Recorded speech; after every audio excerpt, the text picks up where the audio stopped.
নমস্কার বন্ধুরা, প্রিয়াঙ্কা হোম কিচেনে সকলকে স্বাগত জানাই। তো আজ আমি চলে এসেছি কিন্তু একটি রুই মাছের মজাদার রেসিপি নিয়ে। তো আজ আমি বানাবো কালো জিরে বাটা দিয়ে রুই মাছের এক নতুন রেসিপি। এটি খেতে কিন্তু গরম ভাতের সাথে অসাধারণ লাগে, আর এটি বানানো খুবই সহজ।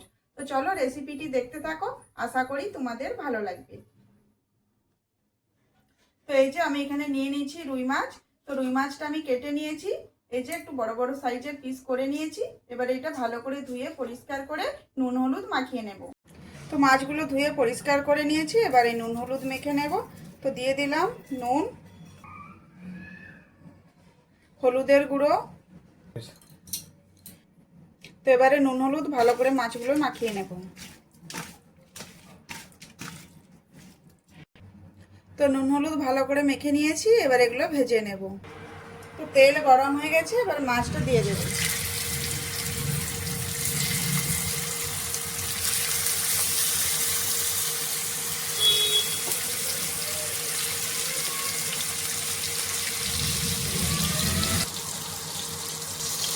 তো মাছটা একটা সাইড ভাজা হয়ে গেছে, অপর সাইডটা ভালো করে ভেজে নেব।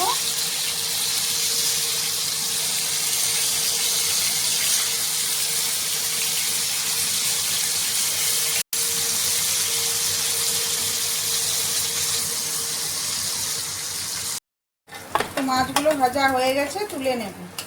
তো একটু লাল লাল করে ভেজে নিয়েছি।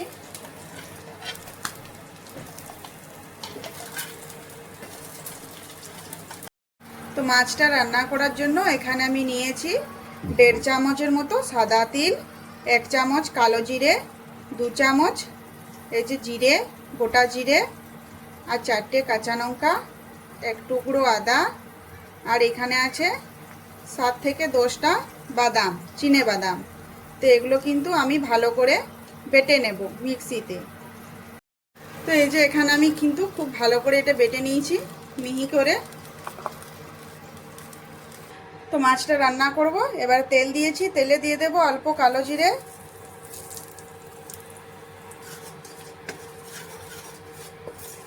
তো ফোড়নটা আমি ভালো করে ভেজে নিয়েছি, খুব সুন্দর একটা গন্ধ উঠে গেছে। এবারে দিয়ে দেব এখানে আমি আলু, একটু লম্বা লম্বা করে আমি একটা মিডিয়াম সাইজের আলু কেটে রেখেছি।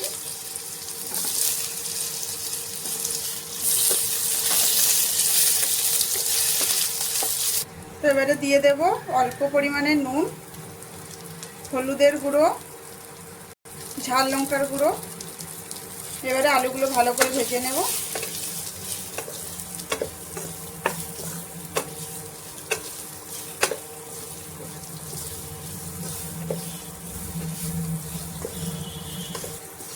তো এখানে লো টু মিডিয়াম আছে, ভালো করে আলুটা ভেজে নেব, নাহলে কিন্তু মশলাগুলো পুড়ে যেতে পারে। তো এখানে আমি ভালো করে মশলার সাথে আলুটা ভেজে নিয়েছি। এবারে দিয়ে দেব বেটে রাখা মশলাটা।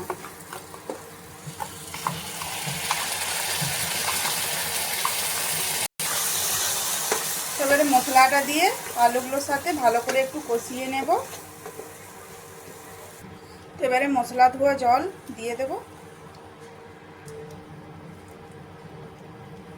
এবারে একটু ভালো করে নেড়ে চেড়ে মিশিয়ে নেব। তো এখানে আমি 2টো মিডিয়াম সাইজের টমেটো ছোট ছোট টুকরো করে নিয়েছি। তো দিয়ে দিলাম। এবারে একটু টমেটোটা ভালো করে মশলার সাথে কষে নেব।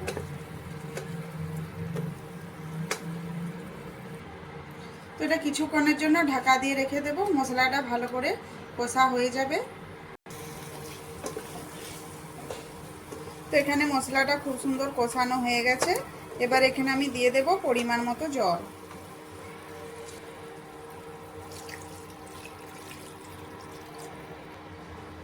তো এখানে আমি ঝোলটা একটু পাতলা পাতলা করব, খেতে ভালো লাগবে, তার জন্য এখানে জলটা একটু আমি বেশি দিয়েছি।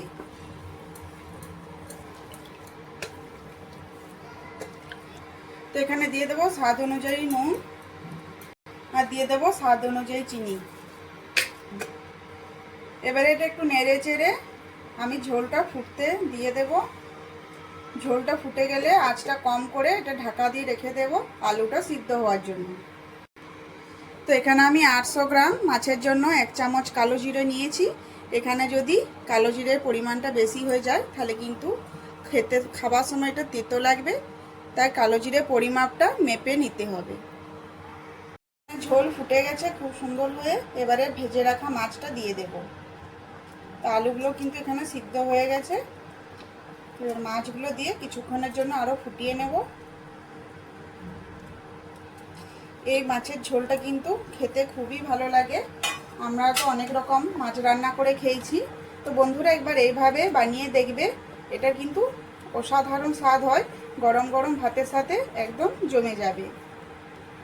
আর এটা কোনো ঝামেলা ছাড়াই কিন্তু তৈরি হয়ে যাবে ফটাফট। খুবই তাড়াতাড়ি হয়ে যায় রান্নাটা, আর খুবই সহজ। দেখতেই পেলে আজ আমি কিভাবে বানালাম। তো চলো এটা আরও কিছুক্ষণের জন্য আমি ফুটিয়ে নিই। তো বন্ধুরা এই যে দেখো, এখানে কিন্তু মাছটা আমার হয়ে গেছে রান্নাটা। আর এটা কালারটা দেখছো কত সুন্দর এসেছে, আর খুব সুন্দর একটা গন্ধও উঠেছে। তো আজকের এই কালো জিরে বাটা দিয়ে মাছের ঝোলের রেসিপি কেমন লাগলো অবশ্যই কমেন্ট করে জানাবে। যদি ভালো লেগে থাকে তো আমার চ্যানেলটি অবশ্যই সাবস্ক্রাইব করে আমার পাশে থেকো। ভালো থেকো, সুস্থ থেকো। আরও আসছি এরকম নিত্য নতুন রেসিপি নিয়ে।